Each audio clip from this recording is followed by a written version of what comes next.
जायकवाडी धरण 94% भरल्यामुळे गोदावरी नदी पाण्याचा विसर्ग सुरू. प्रशासनाकडून नागरिकांना सतर्कता बाळगण्याचे आवाहन.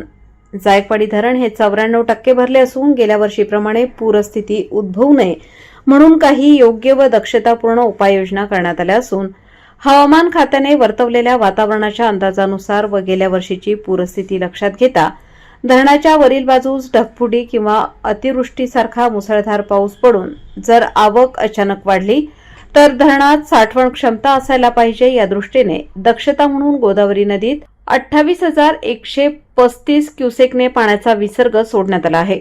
जनतेने व नदीकाठच्या लोकांनी घाबरून न जाता सतर्क राहावे असे आवाहन पैठण तालुका राष्ट्रवादी काँग्रेसचे तालुकाध्यक्ष डॉक्टर गुलदाद पठाण यांनी केले आहे. कलीम पठाण, ब्युरो चीफ, बुलंद आवाज, पैठण. आशिया खंडातील मातीचे धरण म्हणून जगप्रसिद्ध अशी ओळख असलेले जायकवाडी धरण हे तुडुंब भरले असून 93% 50 पॉइंट धरणाची पाणी पातळी आज रोजी झालेली आहे. आणि आजच्या घडीला वरची पाण्याची आवक पाहता धरणात काही प्रमाणात जागा शेष राहावी, जेणेकरून ढगफुटी किंवा अतिवृष्टीचा प्रकार घडला तर वरून येणारी आवक अचानकपणे जरी वाढली तरी ती धरणात क्षमतेप्रमाणे साठवण करून योग्य प्रमाणात खाली गोदावरी नदीत विसर्ग सोडण्यात येईल. आणि या दृष्टीने शासनाने यावर्षी अतिदक्षतापूर्ण कार्यक्रम नियोजित केला असून आज रोजी गोदावरी नदीत 28,135 क्युसेसनं पाण्याचा विसर्ग हा सोडण्यात आलेला आहे. त्यामुळे गोदावरी नदी ही दुथड्यात तुडुंब भरून वाहत आहे. आणि महसूल प्रशासन व जायकवाडी धरण प्रशासनातर्फे काही नागरिकांसाठी उपाययोजना व सूचना करण्यात आलेल्या आहेत. त्यापैकी पोलीस प्रशासनातर्फे काही ठराविक उपाययोजना व योग्य सूचना करण्यात आलेल्या आहेत. त्या सूचनेचे सर्व सज्ञान नागरिकांनी काटेकोरपणे पालन करावे असे आवाहन पैठण पोलीस ठाण्याचे पोलीस निरीक्षक महादेव गोमारे यांनी केले आहे. नमस्कार, मी महादेव गोमारे, पोलीस निरीक्षक पैठण. आज दिनांक 4/8/2026 रोजी सकाळी 9 वाजल्यापासून धरणातून 28,000 क्युसेसने पाण्याचा विसर्ग करण्यात आला आहे आणि हा विसर्ग भविष्यात वाढण्याची शक्यता आहे.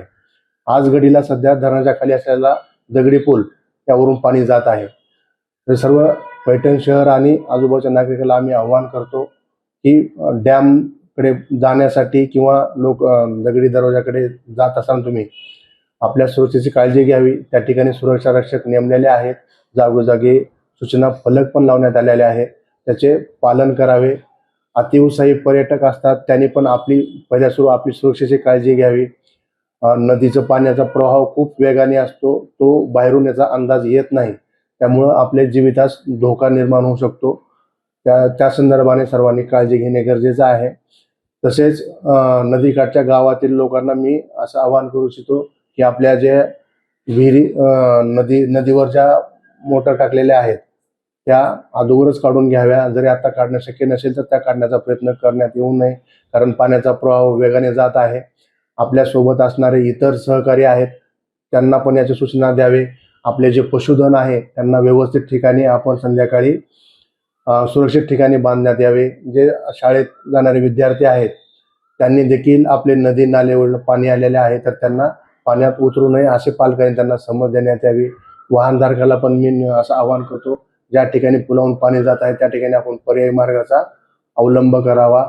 तसेच नदीकाठी वाहनं थांबवून इतरांना पाणी दाखवणे अशा प्रकारचे जोखीम घेऊ नये.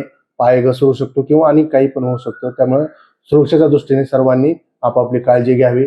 ज्या ठिकाणी कुठं तुम्हाला शंका असेल किंवा काही माहिती असेल तर तात्काळ पोलिसांशी संपर्क साधावा. आमचा डायल 112 हा नंबर कंटिन्यू चालू आहे किंवा आमचे वैयक्तिक नंबर आहेत, पोलीस स्टेशनचे नंबर आहेत, कुणाशी तुम्ही कधीही संपर्क साधू शकता. नमस्कार, धन्यवाद सर.